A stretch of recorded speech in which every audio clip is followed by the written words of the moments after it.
alors que sa boisson, elle est haram. Sa nourriture, elle est haram. Ses habits sont haram. Son corps, il grandit du haram. C'est tellement loin, il est vraiment impossible que cette personne elle soit exaucée de la part d'Allah subhanahu wa ta'ala.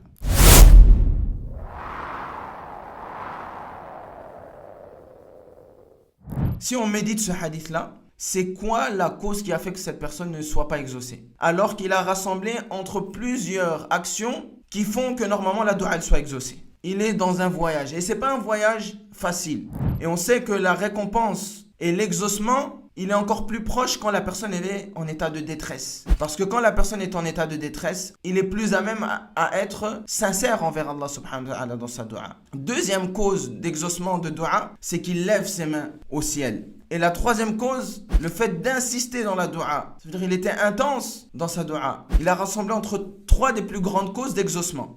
S'il avait été juste moussafir, juste voyageur, ça aurait été suffisant. Mais que dire du voyageur qui lève ses mains haut au ciel et qui est insistant dans sa demande vis-à-vis d'Allah Azza wa Jal? Qu'est-ce qui a mis un voile entre l'exaucement de son invocation et le fait qu'il soit exaucé? Sa subsistance qui est illicite. Tout ça, sa boisson, sa nourriture, ses habits et tout son corps qui grandit jour après jour, il est issu d'une subsistance qui est illicite, qui est haram. Donc on voit l'importance de la licéité de l'argent qu'on a.